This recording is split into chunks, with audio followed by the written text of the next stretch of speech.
into one, and it's to replace all other acts regarding tax in Nigeria, taxation in Nigeria.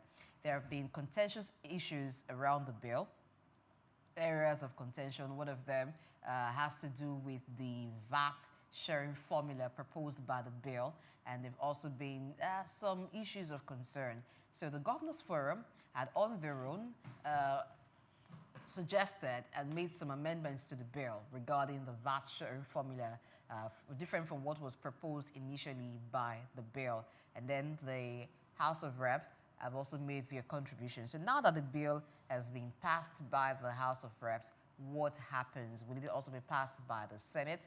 And will it be assented to by the President, given the fact that the bill would not be returning back to the presidency the way it came, meaning that some adjustments, some amendments have been done on parts of it that became contentious. Now, looking at this issue today, we have two gentlemen who will be dissecting the new tax bill and looking at what the future holds for this bill. Will it eventually become an act? How soon will that happen? Professor Kabiru, Dandago, former Commissioner for Finance, Kano, from 2015 to 2017, and is the immediate past Federal Commissioner of the Tax Appeal Tribunal from 2018 to 2024. He joins virtually this morning. Good morning, sir. Good morning. Thank you for having me. All right. Good Welcome morning, to the Prof. show. And we also Good. have Aremu, who is a managing consultant, B.A.C Professional Services, is also a chartered accountant. Great to have you join us this morning. Okay, good morning. Glad to be here this morning once again. Good morning, Prof, and everybody. Good. Yeah, thank you. Good morning. It looks like it's going to be a very, very insightful conversation. I'm going to start with Professor Kabiru. Now, this bill has gone through different stages from when the presidency initiated the bill to all the deliberations, all the debates about areas of the bill in different parts of the country. At the time, it became like there was the northern governors on one side, and then you had governors of other regions, particularly the south, on another side because of the VAT sharing formula. Before we get to the point where the bill has been passed now by the House of Representatives, the stages that this bill has passed so far, what's your take on it? Do you find it necessary? Once again, good morning. Of the bill? Yeah, the tax reform bill have attracted a lot of controversy, a lot of debate on many of the issues contained in the bill. But as the bill has been presented to the public court, that is the public hearing organized by the National Assembly, both the House of Representatives and the Senate. Issues were deliberated by organizations, professional bodies, companies, and individuals, highlighting some areas that need to be amended for the tax bill to be acceptable by a majority of the people in this country. So that measure of inviting people, organizations, government agencies, etc., to air their view on the content of the bill have made it possible for people to understand one another, for even the drafters to see reason why many people were talking against the provisions of the bill or some of the provisions of the bill. And at the end of the day, the House of Representatives and the Senate, of course, they have come to conclusion that some of the issues in the bill need to be amended. some may have to be expunged, and then some issues may have to be included in the bill so that we come up with a tax system that will assist us in coming up with a very good fiscal policy, which may lead to a very good public financial management in the country. And public financial management is synonymous with good governance. So what do we have now? Is maybe a document that, if assented to by the president, may get the backing of majority of Nigerians, because a lot of adjustments have been made to the bills submitted to the Assembly. Okay, thank you, Prof. Good to see you this morning.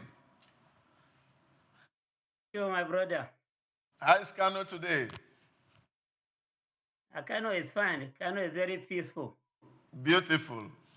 Yeah, are you optimistic that Mr. President will give assent to this bill? Also, given the fact that the thinking of the executive was to see how to drastically address some of the basic issues that face our society. Let's look at some of the issues in contention here. The first was the fact that progressively TED fund was to be defunded with the provision of the tax bill, and now the House of Rep has opined that 50% of the 4% development levy from profits from accessible profit from company should be given to TED fund. Don't you think that would defeat the purpose for which this was conceived ab initio of funding the student loan fund from that particular revenue from the development levy? Yeah, I think it's a very good observation.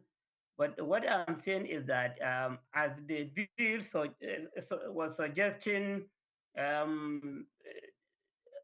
development levy that may be decreasing from 4% to 3% to 2%, and ultimately that 2%, the whole of it will go to the NEL fund. And many people were opposed to that. Many organizations, many even companies, some of them are opposed to that. And then they made their own case very clear, and they are able to convince the Senate Committee on Finance to accept a formula that will make TED fund to be getting substantial, maybe substantial part of that development levy, and they suggested 50%, and I think Senate suggested about 60% of that to go to the TED fund, and they made their case very clear that TED fund is more important than NEL fund. And the members of the committees have agreed that yes, that should be the way to go about it. So the drafters of the bill, and of course the presidency, they have to be humble enough to accept the opinion of majority of the people.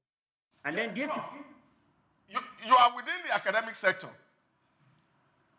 You are within the academic circle. And a lot of people also have contested how Telfund has managed this fund over the years, especially when the oversight on how these funds are distributed had actually not translated into better research in the universities or even better structures in the university. And the whole idea of trying to fund the NEL fund was that students are able to pay adequate school fees, and then school have enough revenue to be able to build their structures. Don't you see this would be a distortion? Then again, look at Nasani. We're supposed to be producing equipment that people should buy. Should federal government be funding Nasani? Yeah, sorry, on the issue of TED fund, my brother, you see, even with this 50% share that the House of Reps is proposing, TED fund is still losing something. Now, TED fund is receiving 3% of accessible profit of over all the companies operating in this country. So when you make it 4% now, and you are giving 50% of that 4% to TED fund. It means that you are reducing the share. Also, sorry, the amount TED fund is receiving from 3% to 2%. So up to now, you see members of our union ASU that may show headline poster, they may reject this proposal made by the House of Representatives. And then Nelfon, which is not getting anything from there, will now be getting 20% of the development levy. So Nelfon had its own sources of funds already determined by the government, and now they will be getting 20% of the development levy to add to what they are getting already. So I think there is no any show of rejection to Nelfon by the House of Representatives for taking this action. Unless if government will say, okay, the initial source of fund for Nelfon will be dropped completely, and the Nelfon will not be relying on this 20% of the development levy. Then they will say, okay, students may not be accessing loan for them to pay school fees, for them to cover their living costs as earlier planned by the government. So as far as I'm concerned, this position taken by the House of Representatives, which may probably concurred with by the Senate, I think it's a position that have captured the views of the majority of people that were discussing this issue as presented, or that were discussing the bill as presented to the National Assembly by the presidency. All right, now let's take this now over to Bode Aremu. Now, regarding the VAT sharing formula, which was a major contentious area of the bill. So the Governors Forum actually agreed on a revised sharing formula, different from what was earlier proposed, and that brought the new tax VAT sharing formula to having derivation, a certain percentage going for derivation on equity and based on population, as against the derivative states getting more as proposed by the bill initially. Do you think this part of the bill, by the time it gets to the president's table, it's going to be approved, given that it's now different from what was earlier proposed? Okay, thank you so much for your time, and thank you for bringing me on board. I want to say that I'm happy that this bill is scaling through and is being passed by the House of Representatives. Now, I think we should note that the process of passing a bill is a rigorous process. And it then means that if it has scaled this order to this point, then I am hoping that the Zenith will do the same thing. And having said that, it does not mean that the bill on its own is perfect. Section 7. So it does not mean the bill is perfect 100%, in my opinion. But it then means that it is a moving forward and it is a progress for the nation.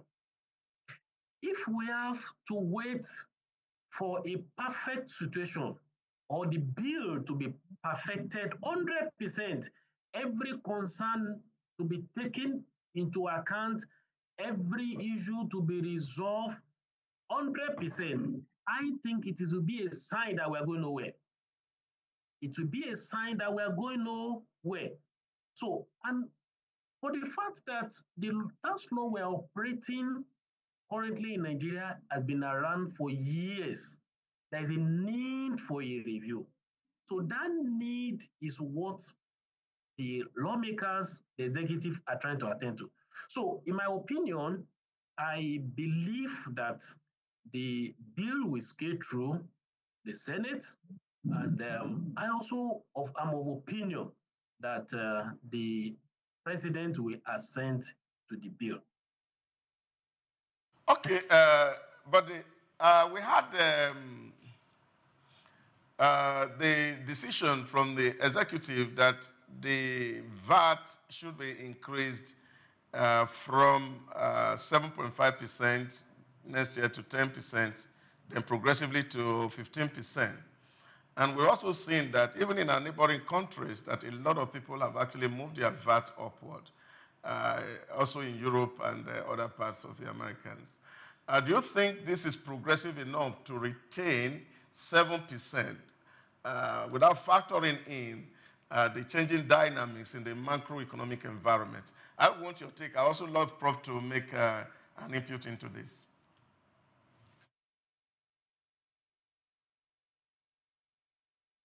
Okay, thank you. Maybe I should take it up first. I think, in my opinion, that the VAT progressive movement, according to the bill, yeah, is a good idea and is a progressive compared to our neighboring country also, that their VAT is on the higher side compared to our own. However, let's looking at the economic implication of VAT, then it is important, and that's the area where people are scared that is a tax increment, and it will definitely have negative effect on masses, on people. Yes, that is be a fact. However, we should also look at the provision of the bill. The bill has expanded the kind of exemption given to people under this. Many items have been exempted under this bill, like food item, education, health services, which are always there before. They also left to be exempted, and all these are aimed at reduce the burden of tax, especially on the masses. So I think if you look at it, the effect of the tax of the VAT will not really be on the masses. So, and that's the area where I'm looking at it. Okay, we cannot be on the same spot forever. So we should look at how our VAT also could be in a progressive moving forward, and see what will be the effect of it on our economy generally and as a nation. So I think that would be a good path for us to go. Thank you. Prof, can I have your take on the progressive value-added tax? Just to add to what my colleague mentioned, um, this is just the beginning of reformation of the tax laws in the country. For that, the majority view is that this rate should not be increased. Let it be 7.5%. In fact, many have called for reduction. Personally, I did a presentation at the public hearing in both the Senate and House of Representatives. I'm of the supporter of decrease in the rate of VAT to 5% or lower based on some reason. Number one, but opportunities are not being effectively utilized. Researchers have shown that it is just about 20% of the revenue generating capacity of VAT that is being used in Nigeria. So we have to shift blame to the tax administrators for their inability to harness all the sources of revenue that could be generated through the instrumentality of VAT. Just about only about 20% is being utilized. What about the 80% sources of VAT revenue that are not being effectively utilized? So why just avoiding this issue of neglecting the resources available to you and just adding the rate on those that are paying. Those that are not paying, what do you do to ensure that they pay so that you maximize the revenue from that instrument of taxation? And secondly, I made a private memo to the two houses where I was talking about some taxes that are normally targeting the rich, and they are being utilized on a tax-based jurisdiction, tax-based countries, to massively generate tax revenue. I talked about the transaction tax. Transaction tax. None of the transaction taxes is working in Nigeria, which in developed economies where they rely heavily on tax, they have what they call security transfer tax. That is when they sell shares, debenture, and other capital market securities. They charge something that will be paid by both the buyer and the seller in the capital market. And then you have currency transfer tax. All these black marketers that are selling dollars, pound sterling, etc., how much are they paying on the gain that they are making? Currency transaction tax is a huge source of revenue to government, and it's also indirect tax. And then you have what they call bank transaction tax. There are some withdrawal that are being made from the bank. We should be subjected to tax. And these wealthy people that are making heavy withdrawal, they're not paying anything to government in the form of bank transaction tax and many others. Then when you go back to the issue of luxury taxes, what luxury tax is working in Nigeria? In developed economies, those that are relying heavily on taxation, when you import a car from any country, you pay about 100%, 2 times the value of the vehicle imported. Since you are doing that to show wealth, so you should be ready to pay tax so that that wealth could be shown well by you. And then when you buy you buy helicopter, you buy yacht, you buy this, all these luxurious items, they are being subjected to initial tax and then annual tax as you utilize this item. Even these people spray money at ceremonies of various events. The money spread there, the total of it, about 40%, should be luxury tax that should be paid to the government. And many other luxury taxes are there that are being utilized in other countries to generate revenue. We are not utilizing them in this country. And then when you go back to the property tax, how very few states are having land use charges and making them effective to generate revenue. States like Lagos, they are relying about 40% of their total IDR on land use charges. But how many states are doing that? And then what about the estate that people have? How much are they paying? In UK, when you have an estate, even if you don't use it, you must pay tax on that estate. You pay the land use, you pay for the building you have put on the land. And in this country, these taxes are not being utilized. So when you consider a lot of opportunity that the country has to generate revenue that are not being utilized, you may even sympathize for us, the masses, who are being charged VAT. We shouldn't be paying VAT since there are huge huge sources of revenue that are not being utilized by the government.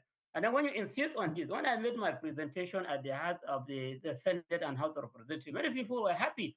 But then even the lawmakers, they are part of the rich that may be affected by all these taxes. So if our government is to show commitment, to show care, I think we may have to, in a subsequent period, recast the tax bill and ensure that taxes that are mainly about taxing the rich are emphasized than those that are about the poor, this bad and personal income tax. That is how to bridge the gap or to narrow the gap between the rich and poor, which is a principal purpose of taxation. So but Prof, the Oyedele committee put all of this into cognizance because there are a lot of taxes that are collected in Nigeria really that don't find their way into the coffers of government because of those who are in charge. Because some of all these things we talked about, some way, somehow, some people are taking this revenue. If you come to Lagos here, you see a lot of people, they call someone Monile, who takes property tax from people. If you are building on your DPC, they take some money. When you are roofing, they take some money. And they keep coming. If renovation is happening, they take some money. But these don't find their way into government coffers because citizens are already paying some of these taxes. But really harmonizing this thing was what this tax bill was meant to do, such that these informal taxes that are paid to non-state actors can start to come in straight to government. But like you said, all these things are done elsewhere. But we also see yesterday an argument being proposed by Keir Starmer in the UK about people urging him to collect wet tax, and people are saying we are already paying too much. That rather than take more tax, we have to reduce social welfare. So do you think that there's a balance here? Because a lot of people feel that they are paying tax even if it's not going into the official coffers. Yeah, so that is one of the responsibilities of government to ensure that the amount collected in the form of tax is being used solely for providing social amenities that everybody will enjoy. And that is how to narrow the gap between the rich and the poor. Those that are capable of paying big or small tax revenue, and those that are not capable of paying, they should enjoy the same facilities, the same amenities being provided by the government using the tax money. That's what is called service for tax. And that is what will encourage tax payment by everybody without any harassment, without any intimidation. And that is what will ensure what they call voluntary tax compliance. So when we talk about the bill, the laws, whatever, we may have to go back to the doggedness of the government to ensure that the amount generated is used solely for providing social amenity that everybody will enjoy. No matter how small that amount is, you can see touching the life of people if it's used that way.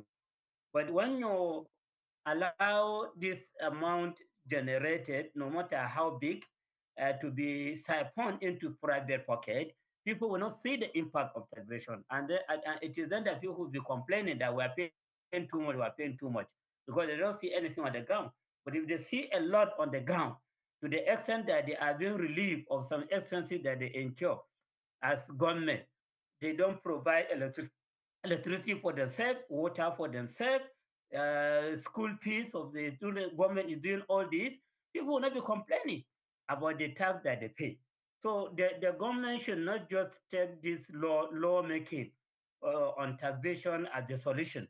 The main solution is in the area of utilizing the amount generated through taxation, no matter how small the amount is.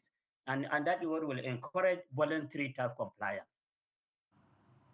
All right, now let's talk about taxation. So, according to the new tax bill, the provision for low-income earners was that those who earn 800,000 naira annually or below will be exempted from paying tax. And they did that based on the report that about 10%, only about 10% of Nigerians earn above 100,000 naira. So this question now, I'm directing it to Bode Aremu. Are there parts of the new tax bill that you expected that the National Assembly should have proposed a change to? Now, on the aspect of giving tax break or providing tax exemption for low-income earners, do you think that it should have been upscaled to capture more people given that? If you divide 800,000 naira by 12, you get what is less than 70,000 naira, which is the minimum wage of Nigeria. It means that a lot of people may not benefit from this tax exemption. And also, the Nigeria Governors Forum actually recommended that there should be no reduction to the company income tax, which was proposed by the new tax bill to be revised downwards, beginning from the year 2025 and then end at 25% in the year 2026.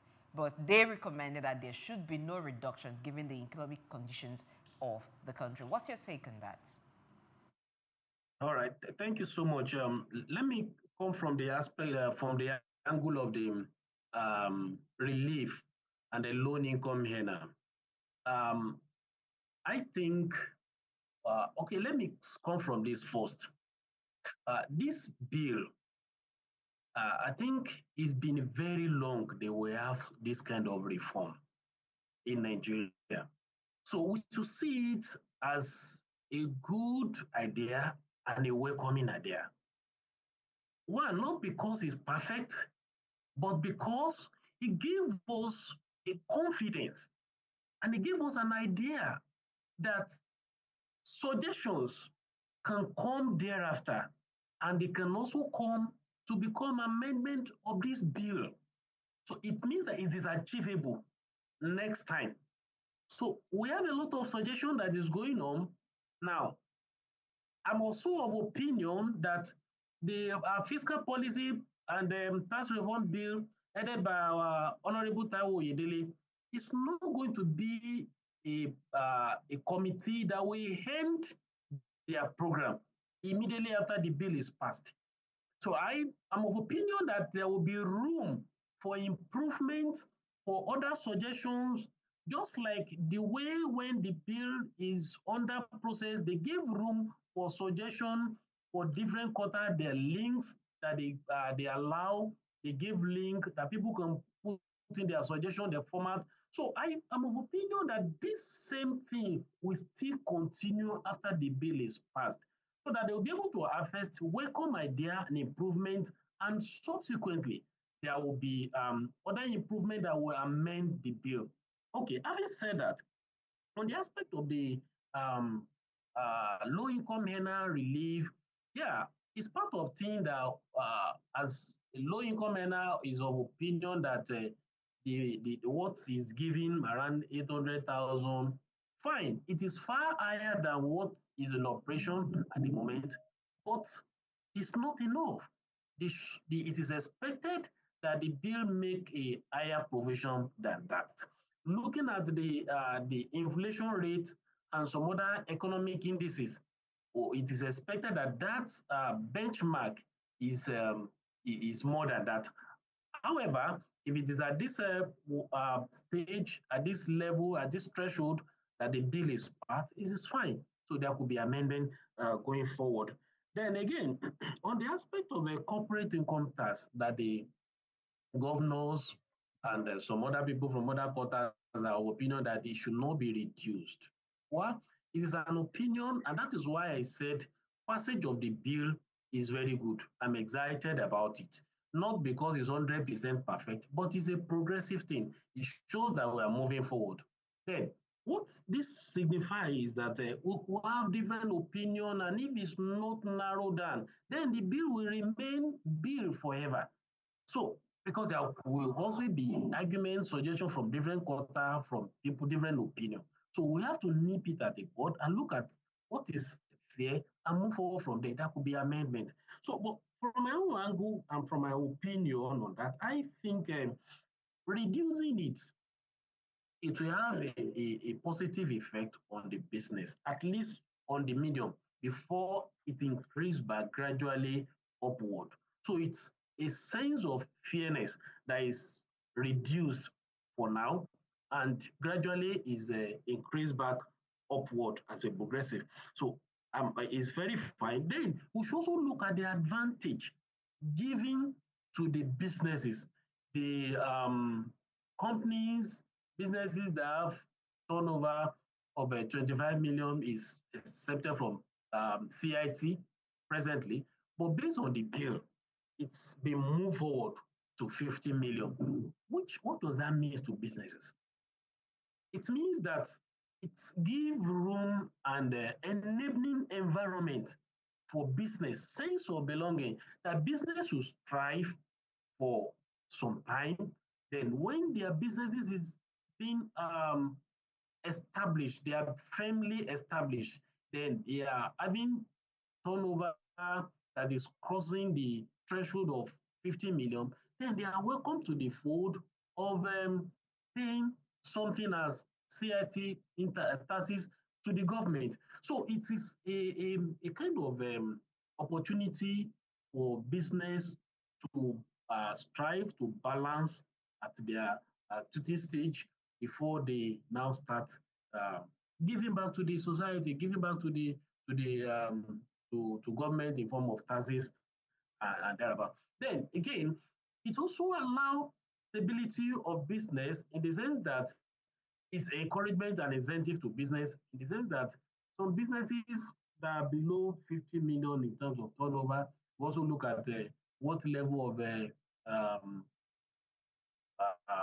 staff and other people could they engage, which will have a kind of multiplier effect in the economy thriving and moving forward. So I think, from my own opinion, it is a very good idea and it's a progressive one that can help the economy of our nation.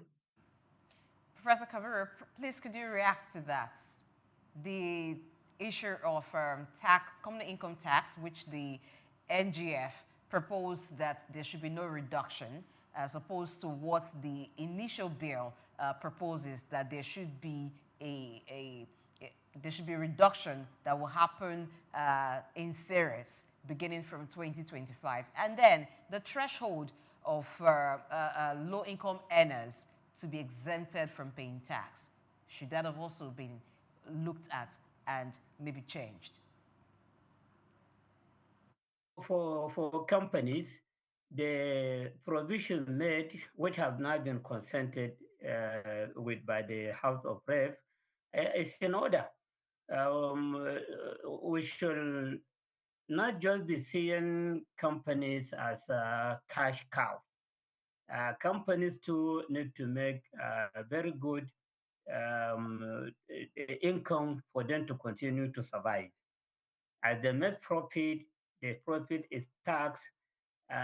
You are reducing their capacity to invest. Okay, so they use their return earning for investment.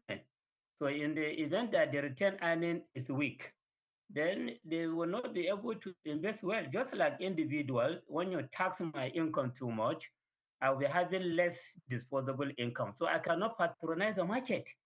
Okay, when I cannot patronize the market, or myself and people in my same level cannot patronize the market will die. So companies, if they are taxed too much, they will not have anything to flock back into business.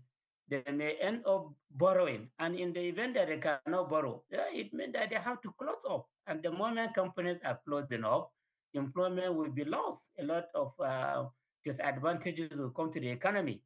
Apart from all this, I think people should sympathize with the company in another way. Apart from the company's income tax, there is this development levy. This 4% is not on the chargeable profit, or it's on it's on accessible profit. So you have to deduct capital allowance from accessible profit before arriving at the chargeable profit. So 4% of accessible profit may be about it may be equal to 10% of chargeable profit. So a lot of burden is being laid on companies. So I think the governors forum position is not better than the position that has been adopted by the House of Representatives now.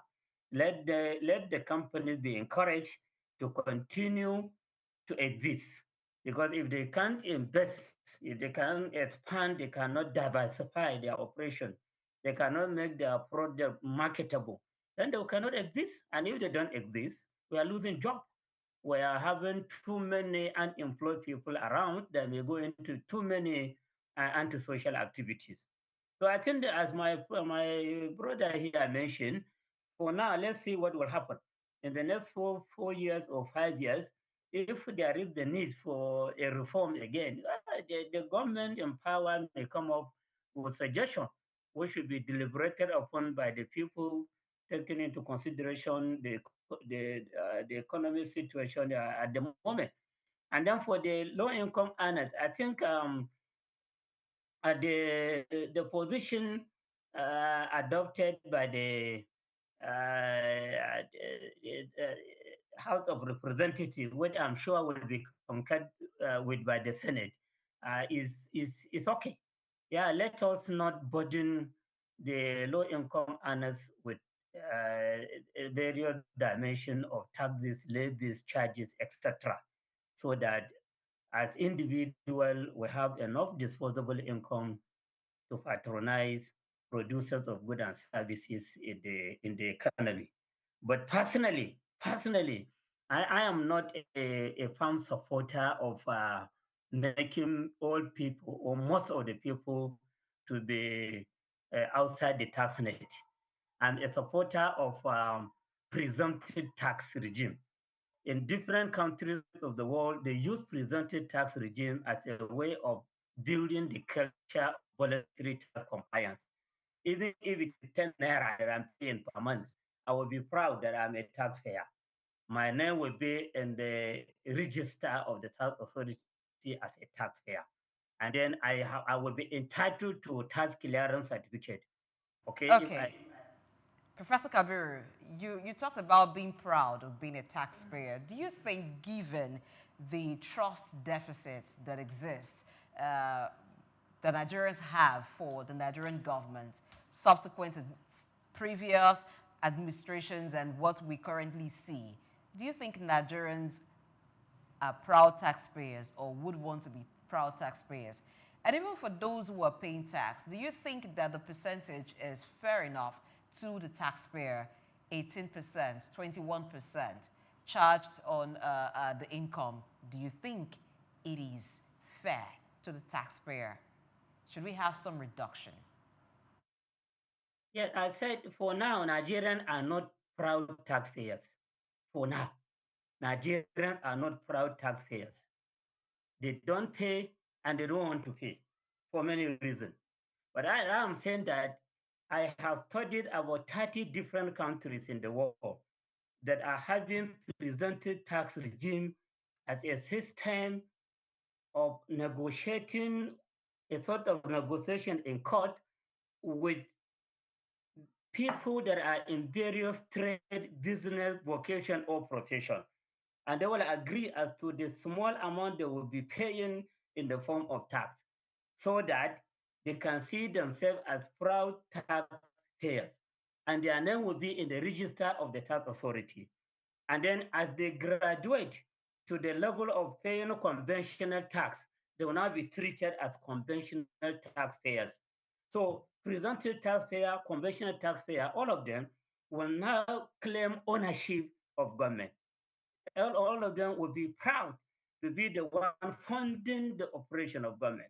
And then they will now have the moral right to attack those in the position of authority for mismanagement of public funds because their contribution is also there. You may be paying 1 million naira as tax based on your heavy income.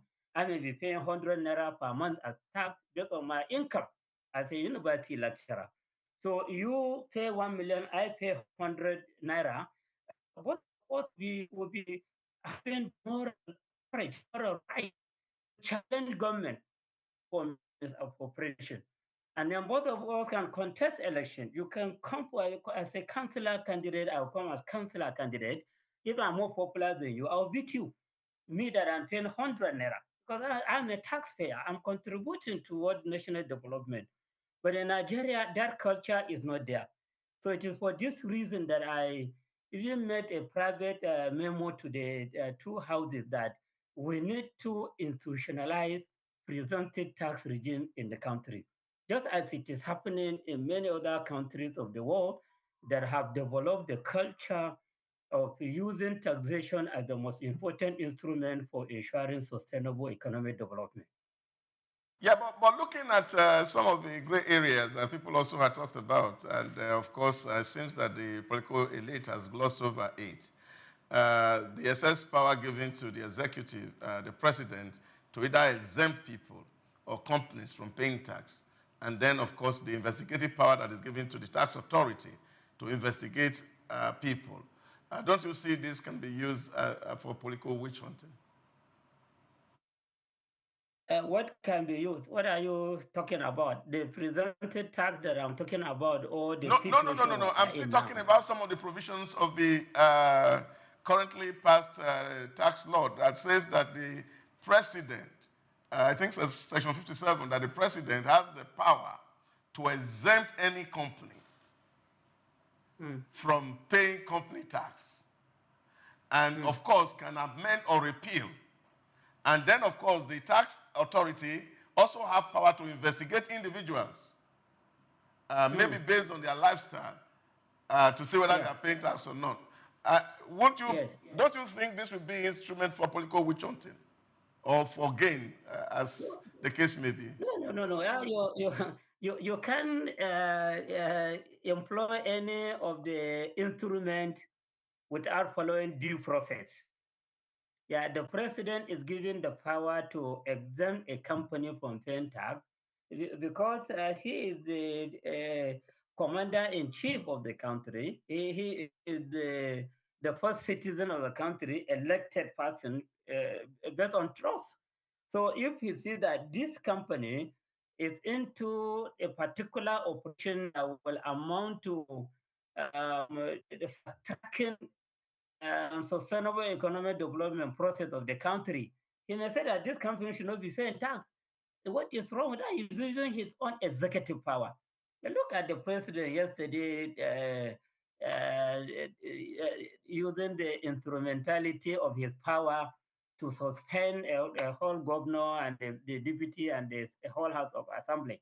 So if the Professor Kabiru and Bode Aremu for your time on the show today. But wish we had more time to look at other areas of the bill that perhaps is of interest to Nigerians and how this new tax bill is going to help the Nigerian economy and businesses. That is what the average Nigerian wants to hear. How would this benefit me? But it's good that we've been able to talk on some parts of it, particularly the aspects that has to do with low-income earners and the company income tax.